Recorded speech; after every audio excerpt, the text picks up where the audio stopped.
Hello friends, मैं हूं सत्येंद्र के तिवारी दुबई से और स्वागत है आपका बुक समरी स्टोर में, जहां पे आपको मिलता है वर्ल्ड की बेस्ट बुक की समरी जो बहुत ही कम टाइम में आप सुन सकते हैं, समझ सकते हैं और बुक में दिए गए स्टेप्स को आप अपने लाइफ में उतार के बहुत सारे फ़ायदा ले सकते हैं। दोस्तों, आज एक ऐसा मैं बुक लेके आया हूं जो आपको सिखाएगी कि बिज़नेस कैसे करते हैं। अगर आप एम्प्लॉय हैं, अगर आप जॉब करते हैं, तो ये बुक सिखाएगी कि आप बिज़नेस कैसे कर सकते हैं, आपको स्टार्टअप करना चाहिए या आपको बिजनेस करना चाहिए। एक एक स्टेप इस बुक में बताया गया है। लेखक बताते हैं कि एक साधारण इंसान एक बिजनेस कैसे कर सकता है और बिजनेस करके सिर्फ छोटा बिजनेस नहीं, बहुत बड़ा एम्पायर कैसे खड़ा कर सकता है बिजनेस का, और बिलियन डॉलर का बिजनेस खड़ा कैसे कर सकता है। दोस्तों, इसमें 20 ऐसे स्टेप्स हैं जो हम लोग डिस्कस करने वाले हैं इस बुक में, और ये बुक में स्टेप बाय स्टेप मैं आपको बताने वाला हूँ कि इस बुक में लेखक का क्या कहना है, और अगर आप बिजनेस करना चाहते हैं, सक्सेस होना चाहते हैं, तो आपको क्या करना चाहिए, इस बुक में डिटेल में समझाया गया है। इस बुक का नाम है Rework by Jason Fried. Jason बताते हैं कि ऐसा कौन सी चीज़ है कि जो हमें बिजनेस में सक्सेस बनाती है। बिजनेस हर कोई करना चाहता है लेकिन कोई कर नहीं पाता।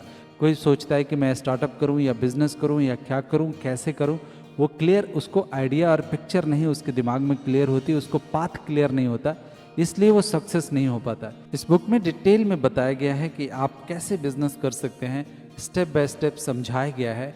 और सिर्फ बिजनेस नहीं, आप बिजनेस को सक्सेस कैसे बना सकते हैं, कौन सी बातों को आपको खास ध्यान रखना चाहिए अगर आप बिजनेस करते हैं तो, या करने वाले हैं तो, और कौन सा बात अगर आप, कौन से स्टेप्स अगर आप लें तो आप बिजनेस में सक्सेस हो सकते हैं। Number 1, start working on your idea. दोस्तों, हमेशा क्या होता है कि हमारे दिमाग में बहुत सारे बिजनेस आइडिया आते हैं, लेकिन हम दूसरों से कंफर्मेशन लेने लगते हैं। मेरे दिमाग में आइडिया आया है, क्या सही है क्या? तो हर कोई उसको निगेटिविटी ही बोलता है कि नहीं, ये तो सही नहीं है, ये तो वर्क नहीं करेगा, ये आइडिया क्या बेकार की बातें तुम कर रहे हो, ये आइडिया कहीं वर्कआउट होता है क्या?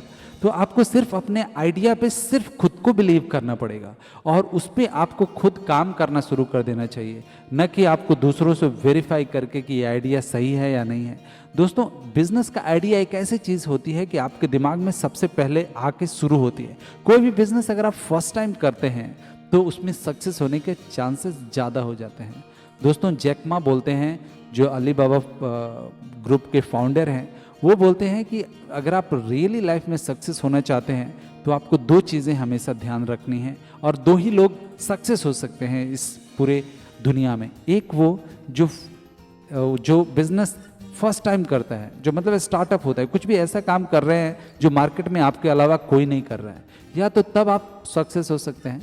दूसरा ये है कि आप जो भी मार्केट में बिजनेस कर रहे हैं वही अगर आप भी कर रहे हैं तो आप सबसे बेस्ट हो, सबसे डिफरेंट हो और सबसे अच्छे हो, तभी आप बिजनेस कर सकते हैं, तभी आप सक्सेस हो सकते हैं। दोस्तों, फर्स्ट करना इजी होता है लेकिन बेस्ट बनना बहुत डिफिकल्ट होता है।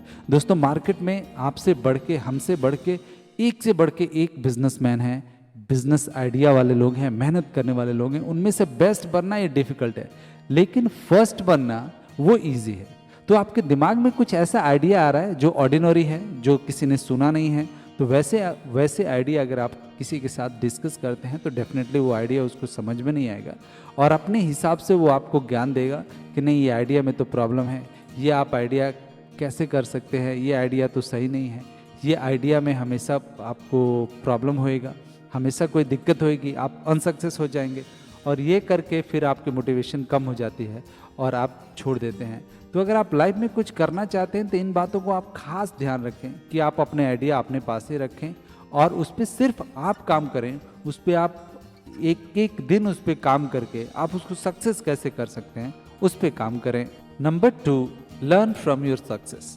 दोस्तों, लोग बोलते हैं कि इंसान गलतियों से सीखता है, लेकिन आप गलतियों से सीखते नहीं हैं, आप गलतियां करके और अपने लिए प्रॉब्लम क्रिएट करते हैं। तो आप अपनी सक्सेस से सीखना सीखिए। कुछ भी अगर आप काम करते हैं जो वर्कआउट होता है, जिससे आपको बेनिफिट होता है, उससे आप सीखिए। अगर आप बिजनेस शुरू करते हैं और आपको पता है कि ये वाले जो प्लानिंग है, ये प्लानिंग आप करते हैं तो वो सही तरीके से हिट होता है, सही तरीके से वो चलता है, उसमें आपको कोई प्रॉब्लम नहीं आती है, वो सक्सेस होता है, तो उससे आप सीखिए और वही फॉलो कीजिए।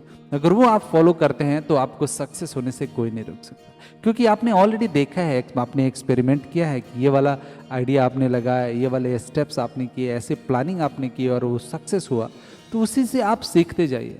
हमारे दिमाग में बचपन से एक कहावत ठूस ठूस के भरी हुई है कि हम अपने मिस्टेक से सीखते हैं और हर मिस्टेक से कुछ ना कुछ सीखना चाहिए। अरे भाई, मिस्टेक करना क्यों है? आप कुछ भी मिस्टेक करें ना, इस चीज़ से आप हमेशा तैयार रहें।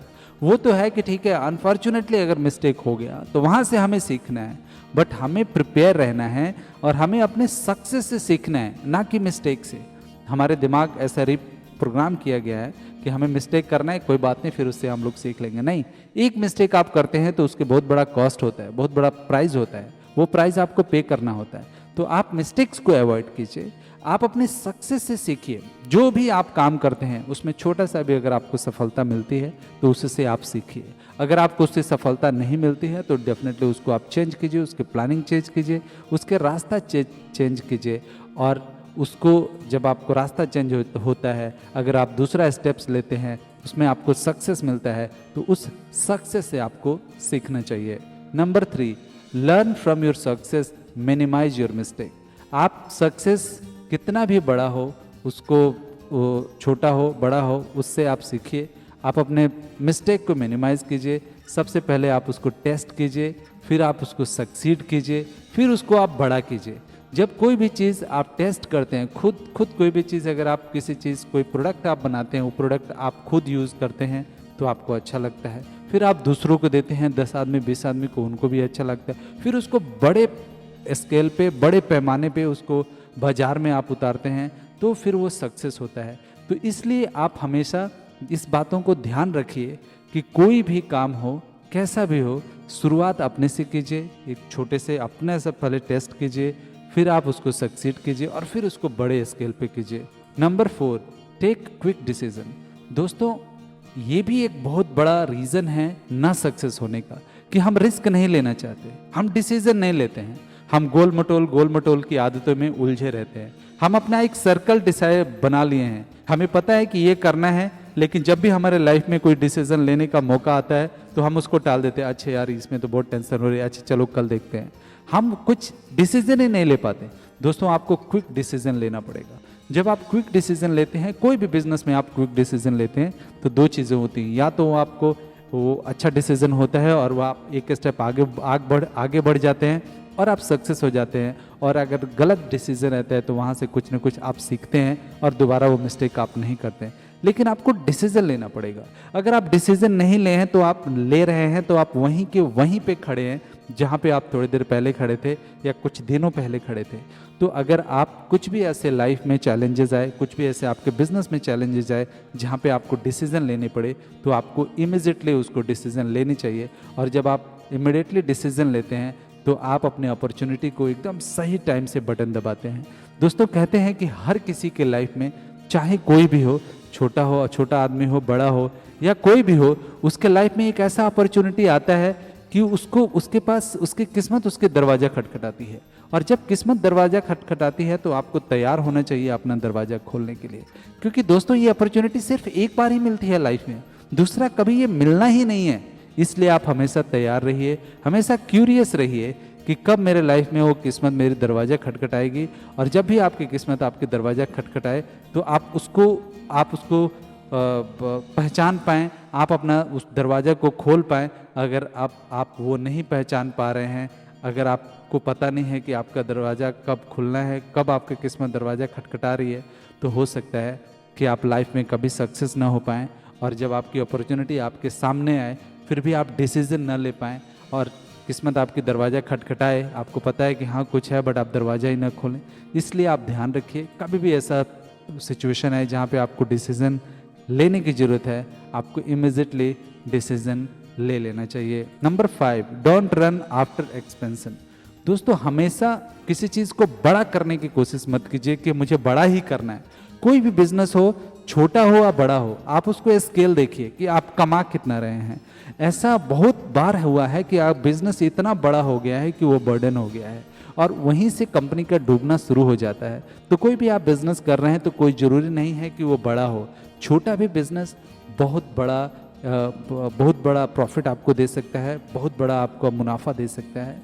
दोस्तों इस बुक के लेखक हैं, वो 30 एम्प्लॉय का उनका एक कंपनी है जो डिफरेंट कंट्रीज से उनके एम्प्लॉय ऑनलाइन बिजनेस करते हैं और उनका बिजनेस स्केल 100 बिलियंस का है।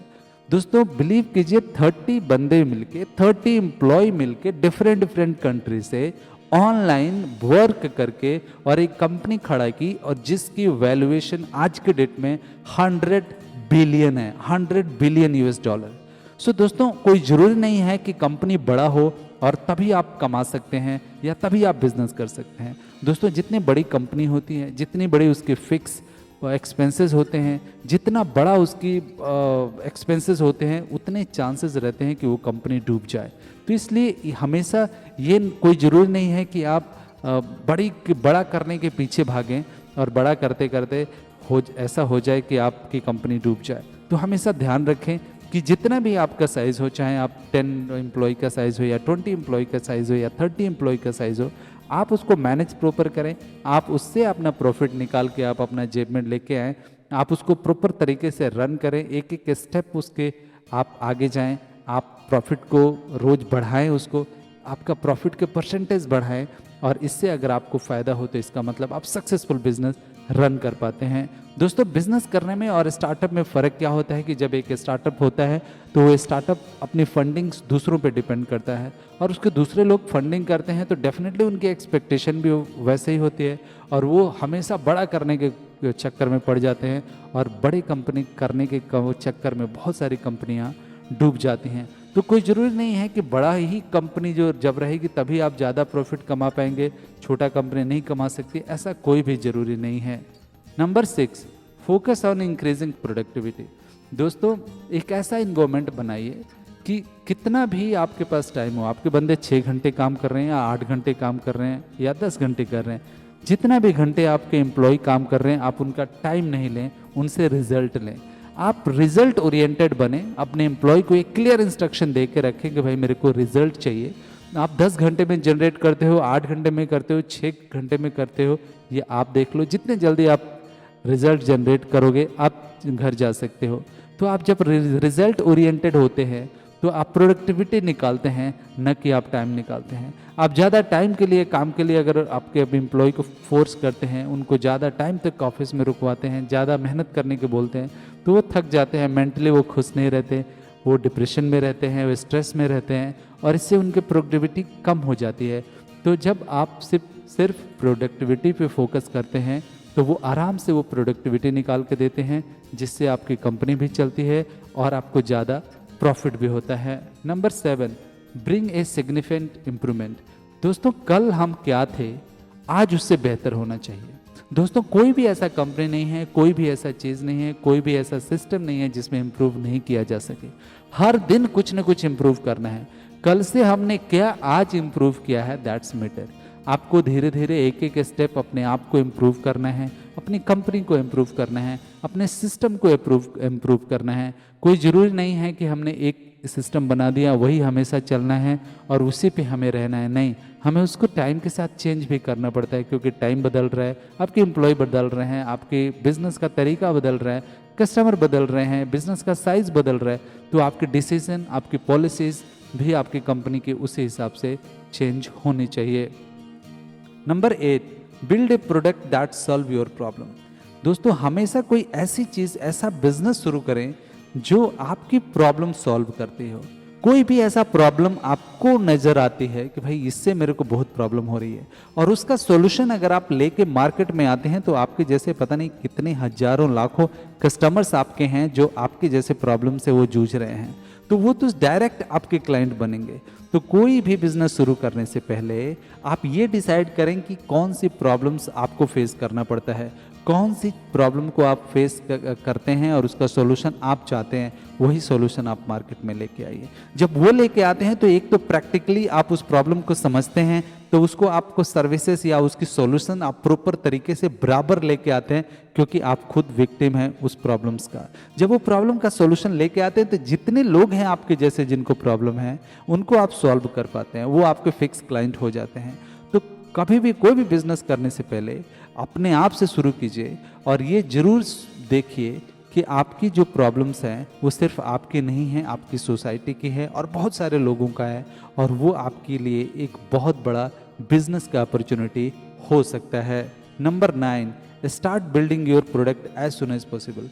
दोस्तों, आपको वेट नहीं करना है। अगर आपने डिसीजन आज लिया कि मुझे ये बिजनेस करना है, मुझे अभी करना है, तो इमीजिएटली आपको कर लेना है, क्योंकि अगर वो आइडिया आपके दिमाग में आए, आपने आज नहीं किया तो कल आप सोचते रह गए, कल किसी और ने कर लिया। तो इसीलिए आपको इमीजिएटली एक्शन लेना है, उस पर काम करना है और उसको ख़त्म करना है, क्योंकि ये दुनिया बहुत तेज़ी से बदल रही है। अब बहुत लोगों के दिमाग में आइडिया आ रहे हैं, हर कोई आज ना कल कुछ न कुछ कर रहा है। तो जैसे आपके दिमाग में कोई आइडिया आए, आप उस पर काम करें और उसके इमीजिएटली उसको इम्प्लीमेंट करें, इमीजिएटली उसको लाइव करें और उस पर ज़्यादा टाइम न लें उसको डिसीजन लेने के लिए, उस पर ज़्यादा उलझे रहने के लिए। उसको क्लैरिफाई करें, आप उसको पूरे स्टेप्स बनाएं और उसके इमीजिएटली लाइव करें। Number 10, have a strong business philosophy. दोस्तों, आपके बिजनेस का एक फिलोसफी होनी चाहिए। कोई भी बिजनेस अगर आप करते हैं, एक फिलोसफी अगर उस पर रहता है, तो फिर आपका बिजनेस सक्सेस जरूर होता है। जैसे अगर आप फ्रूट बेचते हैं और आपका ये फिलोसफी है कि मैं सिर्फ फ्रेश फ्रूट ही बेचूंगा, मैं कोई और फ्रूट नहीं बेचूंगा, चाहे मेरे को कस्टमर को वापस क्यों ना भेजना पड़े, चाहे मेरे को नुकसान क्यों ना हो, मैं सिर्फ फ्रेश फूड ही बेचूंगा। अगर आप फ्रेश फूड लेके आए, उस दिन बिका नहीं, कुछ रह गया आपका अनफ्रेश फूड, तो आपको उसको नेक्स्ट डे सिर्फ पैसे कमाने के लिए नहीं बेचनी चाहिए, क्योंकि आपने फिलोसफी बनाई है अपने बिजनेस का कि मुझे सिर्फ फ्रेश फूड ही बेचना है या फ्रेश फ्रूट ही बेचना है। और जब वो फ्रेश फ्रूट आप बेचते हैं, आपके जो कस्टमर्स होते हैं उनको आप बोलते हैं, सॉरी बॉस, ये जो प्रोडक्ट है, ये जो फ्रूट है, ये फ्रेश नहीं है, ये मैंने कल लिया था, इसलिए मैं आपको ये नहीं दे सकता, आज मेरे पास वो फ्रेश फ्रूट नहीं है, दूसरा फ्रेश फ्रूट है। तो ये जब आप कस्टमर को बोलते हैं तो एक स्ट्रॉन्ग ट्रस्ट बिल्डअप करते हैं आप अपने कस्टमर के साथ, और वो कस्टमर 10 लोगों को बोलता है कि भाई वहाँ पे जो फ्रूट मिलता है वो हमेशा फ्रेश मिलता है, चाहे कुछ भी हो जाए, वो बंदा वो बेकार के फ्रूट नहीं बेचता या पैसे कमाने के लिए अपना फ्रूट दूसरा फ्रूट नहीं बेचता, हमेशा फ्रेश फ्रूट बेचता है। Number 11, avoid outside funding. दोस्तों, कोई भी बिजनेस करें उसमें आपको बाहर से फंडिंग अवॉइड करना चाहिए, क्योंकि बिजनेस में लोग आपके पैसे तो लगा देंगे, लेकिन आपके ऊपर इतना प्रेशर डालेंगे कि आप गलत डिसीजन ले लेंगे, और गलत डिसीजन के लेने का मतलब है कि आपकी कंपनी का डूब जाना। पैसा आपका होता है, भले छोटा ही स्केल पे क्यों ना हो, वो बिजनेस एकदम छोटा ही क्यों ना हो, बट आपके पैसे से होते हैं, तो आप कोई भी डिसीजन किसी के दबाव में नहीं लेते, आप खुद अपने बुद्धि विवेक से आप डिसीजन लेते हैं, तो वो आप अवॉइड कीजिए। कोई जरूरी नहीं है कि आप स्टार्टअप ही करें, आपकी बहुत बड़ी फंडिंग की जरूरत है, बहुत बड़ी मार्केटिंग करने की जरूरत है, नहीं, आप स्टेप बाय स्टेप जाइए। दोस्तों, एक चीज़ हमेशा याद रखिए, अगर आपके पास कोई पैसा दे भी दे और एक ही बार आपने कंपनी 100 बिलियन की कंपनी आपने शुरू कर दी, ये बहुत डिफिकल्ट है कि 100 बिलियन का कंपनी आप बिना एक्सपीरियंस के और इमीजिएटली आप उसको मैनेज कर पाए। लेकिन यही कंपनी अगर आपने जीरो से शुरू किया, अगर साल 2 साल 5 साल में उसको 100 बिलियन का किया, तो इससे बहुत ज़्यादा इस चीज़ का चांसेस है कि उसको 100 बिलियन से आपको उसको 500 बिलियन आप लेके आएंगे। लेकिन अगर डायरेक्टली आपको 100 बिलियन की कंपनी दे दिए जाए तो उसको संभालना डिफिकल्ट है। तो इसलिए आप हमेशा ध्यान रखें कि बाहर की फंडिंग ना लें तो वो ज़्यादा बेहतर है। Number 12, less is more. दोस्तों, कितना भी है आप इन चीज़ों को ध्यान रखिए कि आपकी जो एक्सपेंसेस है वो लेस हो। जितना कम आप एक्सपेंसेस करेंगे आप अपनी कंपनी में, उतना ही आपकी प्रॉफिट बढ़ेगा। कम एक्सपेंसेस आपको अच्छा प्रॉफिट दिलाता है, ज़्यादा पैसे आपको दिलाता है। और जब आप ध्यान रखेंगे कि भाई मेरी मिनिमम क्या रिक्वायरमेंट है, और जो भी मिनिमम आपकी एक्सपेंसेस है उसको आप कट शॉर्ट करके रखेंगे, छोटा करके रखेंगे, तो उसको आप संभाल पाएंगे और ज़्यादा आपको प्रॉब्लम नहीं होगा, वो बर्डन नहीं होगा। जब हम अपने खर्चे पे कंट्रोल नहीं करते हैं और वही एक न एक दिन आगे चल के कुछ दिन बाद बहुत बहुत बड़ी प्रॉब्लम क्रिएट कर देती है और हम फिर डेप्थ में चले जाते हैं। इसलिए हमेशा ध्यान रखिए कि आपके खर्चे क्या हैं, आप जो आपके फिक्स्ड एक्सपेंसेस हैं, जो आपके जनरल एक्सपेंसेस हैं, उसको प्रॉपर तरीके से आप मेंटेन करें। आप देखें कि कौन सा फिक्स्ड एक्सपेंसेस आपके लिए ज़रूरी है, कौन सा नहीं है, और जो नहीं है उस पर आप फोकस न करें, उस पर आप ज़्यादा प्रेशर न लें और ज़्यादा अपने आप को स्ट्रेच न करें, उसको मिनिमाइज करके रखें। जितना ज़रूरी हो उतना ही आप एक्सपेंस करें। Number 13, start A business not a startup. दोस्तों, इस बुक के लेखक बताते हैं कि आपको हमेशा बिजनेस स्टार्ट करना चाहिए, स्टार्टअप नहीं स्टार्ट करना चाहिए। अब आप पूछेंगे दोनों में फ़र्क क्या है। बिजनेस ये होता है कि कुछ भी आप ट्रेड करें, भले वो 1 रुपये का ही हो, उसमें से 1 रुपये आपने ट्रेड किया, आपने 1 रुपये 50 पैसे, 1 रुपये 25 पैसे आप वापस लेके आए, जिसमें 25 पैसे आपको प्रॉफिट हुआ, that is called business. Startup ये होता है कि कुछ एक्स्ट्रा ऑर्डिनरी आप आइडिया लेके आएँ, आप बाजार से फंडिंग आप इकट्ठा करें और फिर उसको आप मार्केट में लॉन्च करें। दोस्तों, दोनों में बहुत फ़र्क है। बिजनेस कोई भी कर सकता है। एक चने बेचने वाला भी बिजनेस कर रहा है, एक फ्रूट बेचने वाला भी बिजनेस कर रहा है और वो प्रॉफिट कमा रहा है। बहुत सारे इधर स्टार्टअप्स हैं जो आप देखेंगे कि शुरू तो करते हैं, फंडिंग्स भी बहुत जगह से ले लेते हैं, लेकिन बहुत जल्दी वो डूब जाते हैं। और वो डूबने का कारण ये है कि उन्होंने इतना बड़ा मार्केटिंग पे पैसे खर्च कर दिया, इतना बड़ा लॉन्च कर दिया, इतना बड़ा उन्होंने बहुत सारा एडवर्टीजमेंट किया कि बाद में उनको संभालना मुश्किल हो गया। दोस्तों, बहुत सारे ऐसे स्टार्टअप्स हैं जिनके पास बहुत सारे फंड्स हैं, लेकिन वो अपने कंपनी को प्रॉफिटेबल नहीं कर पाए। उनको सिर्फ चलाने के लिए 4 साल, 5 साल, 6 साल चला और अभी भी कंपनी प्रॉफिटेबल में नहीं है। फिर वहाँ से धीरे धीरे उसको प्रॉफिट बनाना शुरू किया। तो दोस्तों, फ़ायदा क्या है इतना बड़ा एम्पायर खड़ा करने का या इतना बड़ा बिजनेस खड़ा करने का, जिससे आप उसको ये ना करें, आप उसको यूज़ न करें, आप उसको प्रॉफिटेबल न कर पाएँ। Number 14, stay light.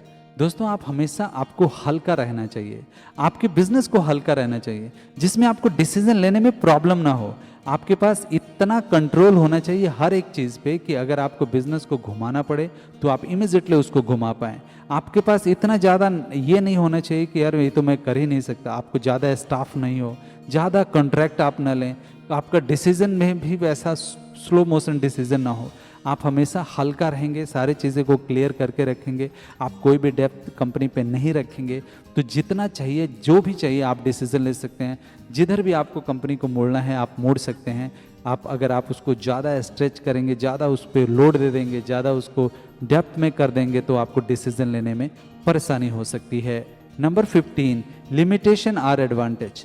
दोस्तों, जब आप लिमिट सेट करते हैं कि मेरे को इस मंथ में इतना ही खर्च करना है, मेरी मंथली एक्सपेंसेस इतने हैं, मेरे को सैलरी इतना देना है, मेरे को ऑफिस का रेंट इतना देना है, बिजली का बिल इतना देना है, मेरा ऑपरेशंस कॉस्ट इतना है, तो आपकी कैश फ्लो बहुत अच्छी होती है। और दोस्तों, जिस कंपनी का कैश फ्लो अच्छी है ना, वही कंपनी सबसे ज़्यादा सक्सेस कर पाती हैं। दोस्तों, हर कंपनी चाहती है कि वो अपना कैश फ्लो बना के रखें, कैश फ्लो को हमेशा स्ट्रॉन्ग करके रखें, लेकिन उसमें उसको संभालना ईजी नहीं होता है। इसलिए आप अपने ऑपरेशंस को लिमिट करके रखें, आप अपने खर्चे को लिमिट करके रखें, स्पेशली कि आप क्या खर्चा कर रहे हैं ये आपको पता होना चाहिए। कहीं आप ज़्यादा तो खर्चा नहीं कर रहे हैं, कहीं ऐसे चीज़ तो नहीं आप कर रहे हैं जिसकी कोई यूज़ नहीं है। हमेशा इन 3 स्टेप्स का ध्यान रखिए। इनोवेशन को आप सहारा लीजिए, सिंपल प्रोडक्ट बनाइए और मीनिंगफुल होना चाहिए। जो भी आप प्रोडक्ट दे रहे हैं, जो भी आप सर्विसेज दे रहे हैं, जहाँ पे भी आप पैसे खर्च कर रहे हैं, वो मीनिंगफुल होना चाहिए। Number 16, always start with your core. दोस्तों, हर एक चीज़ स्टार्ट एक कोर आइडिया से होती है और हमेशा अपना कोर वैल्यू बनाए रखें। जैसे जब मैकडोनाल्ड लंच हुई थी तो उनके पास एक उनका कोर आइडिया था कि उनको प्रोडक्ट फास्ट डिलीवर करना है क्लाइंट के पास। जैसे आप बर्गर का ऑर्डर देते हैं, विद इन 3 मिनट में आपके पास बर्गर आ जाता है और वो पहले ही बोल देते हैं सर 3 मिनट में रेडी हो जाएगा या 5 मिनट्स में रेडी हो जाएगा। और वो पूरा सिस्टम ऐसे बनाया उन्होंने कि उनकी जो बर्गर बनाने का जो टेक्नोलॉजी है और टाइम है, वो टाइम को लोग रिड्यूस किए कि अपने कस्टमर्स को हम लोग इमीडिएटली और फास्ट डिलीवरी दे सकें। उनका कोर वो था। बाद में उन्होंने और चीज़ों पे कम ध्यान दिया, और चीज़ों पे इतना ध्यान नहीं दिया कि उनको सिटिंग अरेंजमेंट कैसे करनी है, उनके फिट आउट कैसे करना है, इंटीरियर कैसे करना है, उनका कलर कॉम्बिनेशन कैसा है, मार्केटिंग कैसे करना है, उन पे वो सेकेंडरी था। फर्स्ट उनका ये था, उनका कोर जो वैल्यू ये था कि हमें अपने कस्टमर्स को डिलीवरी फास्ट देना है, इमिजिएटली जैसे कोई बोले हमें इमिजिएटली उसके पास डिलीवरी हमें पहुंचानी है। और ये चीज़ मैकडोनाल्ड को बहुत आगे लेके गई। दूसरी कंपनियों का कोर वैल्यू जिस कंपनी का नहीं होता है, वो कंपनियां अपनी फोकस गंवा बैठती हैं। उनको पता नहीं रहता कि वो क्या कर रही हैं। कभी वो डेकोरेशन पे लग जाती हैं, कभी वो इनोवेशन पे लग जाती हैं, कभी मार्केटिंग पे लग जाती हैं। इसलिए उनके सक्सेस होने के चांसेस कम हो जाते हैं। Number 17, core should be evergreen. दोस्तों एक बात और भी ध्यान रखें कि आपकी जो भी कोर वैल्यू है आपकी कंपनी का, वो हमेशा चलने वाला होना चाहिए, उसकी एवरग्रीन होना चाहिए। अभी जो मैकडोनाल्ड ने अपना कोर वैल्यू बनाया कि भाई मुझे प्रोडक्ट कस्टमर को इमीजिएटली देना है, जल्दी देना है, ये हमेशा चाहिए। आज नहीं 10 साल के बाद भी कस्टमर को इमीजिएटली चाहिए। फूड ऑर्डर किया, फटाक से लाओ भाई, गर्मा गर्म बना के लाओ, इमीजिएटली लाओ।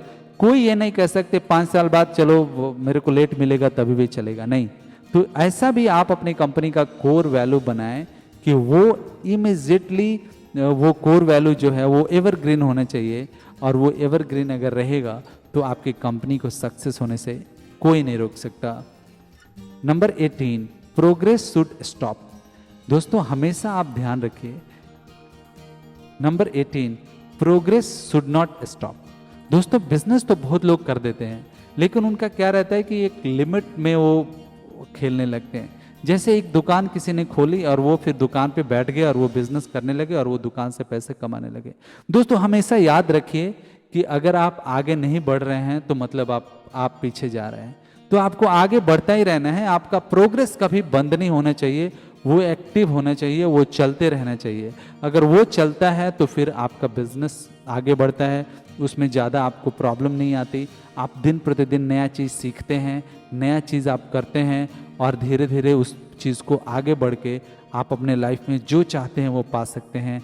आप बिजनेस को सक्सेस कर सकते हैं, मिलीनियर बन सकते हैं और कंपनी को बिलियंस डॉलर तक पहुंचा सकते हैं। इसलिए प्रोग्रेस पे खास ध्यान दीजिए और वो प्रोग्रेस आपकी होती रहनी चाहिए आपकी कंपनी को। Number 19, forget the tools.